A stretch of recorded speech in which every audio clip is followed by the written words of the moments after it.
wanted to bring Larry Noble into this conversation, a former general counsel of the Federal Elections Commission. If you can start off by talking about the role of the FEC and what you are most concerned about right now. The FEC was intended to be the civil enforcement agency for the federal campaign finance laws. It was created in the wake of Watergate. And the idea here was that we have contribution limits, we have limits on what the parties can do. All of it was to control the influence of money in politics. But the FEC over the years has really become more of a roadblock to real campaign finance enforcement than the enforcer. And what we saw is it went through various phases where it was active at one point. It's 3 Republicans, 3 Democrats. And then it became more partisan, where the Republicans became less willing to go after Republicans.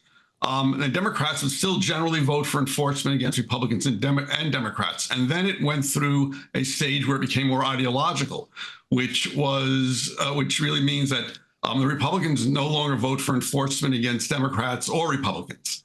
And they just don't agree with the law. And so they're sitting on a commission where they don't agree with enforcing the law. And now we have a Democrat who has been voting more with the Republicans. So we have an agency that's supposed to be enforcing the campaign finance laws, but is not doing it. And it's opening up more loopholes as we go along. And in that context, what really worries me is that we have an election system, and that therefore means a government, which very much favors those with a lot of wealth. Those with a lot of wealth have the ability to influence elections the way that the rest of us don't.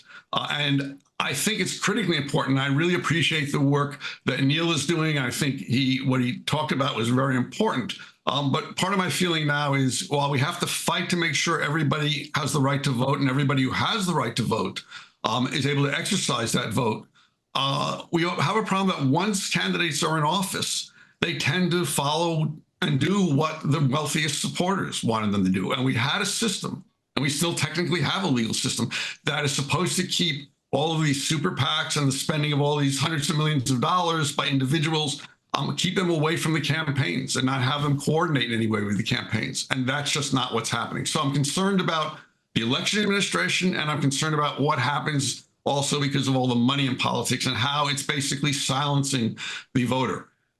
The right to vote is sacrosanct. You have to be able to vote if you're eligible to vote. But your vote should mean something later in governance. It should not just then be drowned out by the money that the wealthy and people like Elon Musk are spending. And what about what Elon Musk is sending? Yes, the Justice Department sent a letter, but it's the local DA in Pennsylvania and Philadelphia who sued. Why isn't this illegal, giving money to people to vote, $1 million a day?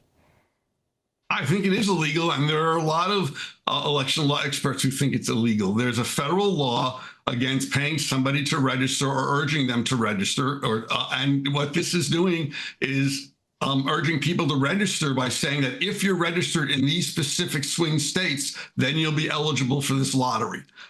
So it really, in my view, violates potentially 2 laws. One, the federal law about not paying people to register or to urge them to register, and then state lottery laws. And, you know, when I was in private practice, this is something we used to have to advise people. You're not only concerned about the federal campaign finance laws, you also have to be concerned about state lottery laws in these type of situations. So I think he is violating the law. But I think what Musk has shown at this point is that it's not likely he cares about that very much. He's just going to keep going ahead. And I think the bet they're placing is that if they can win, or if they can, after the election, throw up enough objections and get their people rallied and somehow take over, that all of this goes away. They don't have to worry about it anymore. Can you talk about Citizens United? Also, what happened to the McCain-Feingold? That was Senator McCain, now deceased, and Senator Feingold of Wisconsin of, 20 years ago, 2002? Right. So what happened was that after the Federal Election Campaign Act was first enacted, and the FEC came into existence in 1976, there were more and more loopholes added by the FEC, the Federal Election Commission, to the law, and the courts, where we ended up with a system that was not working the way it was intended to work. The political parties were getting what's called soft money, all this money that's not legal under the federal limits and prohibitions. And they were saying they were using it for state elections, but they were really using it for federal elections. McCain-Feingold was supposed to put an end to that. And what it basically said was the party committees can only accept money under the federal laws. It put restrictions on federal candidates and office holders being able to solicit money. They can only solicit money under the federal limits and prohibitions. And it had a number of other provisions. That was really a very strong law. It was immediately challenged in court by Senator McConnell and others. And most of the law was upheld by the Supreme Court. And the Supreme Court talked about the importance of having laws that not only get at bribery and quid pro quo type of transactions where you pay somebody directly to do something, but also to get at the large contributions and the appearance of influence and buying access. And they said that undermined democracy. Well, then you moved ahead to 2010 and you had the Citizens United case. The important thing to know about that is that the makeup of the Supreme Court had changed. Sandra Day O'Connor had retired and was replaced. So we're now looking at a new Supreme Court, and Citizens United, for the first time, the Supreme Court said that corporations and labor unions can make unlimited what are called independent expenditures, meaning that they can use their corporate money and spend as much of it as they want on ads for candidates, et cetera, as long as it's independent.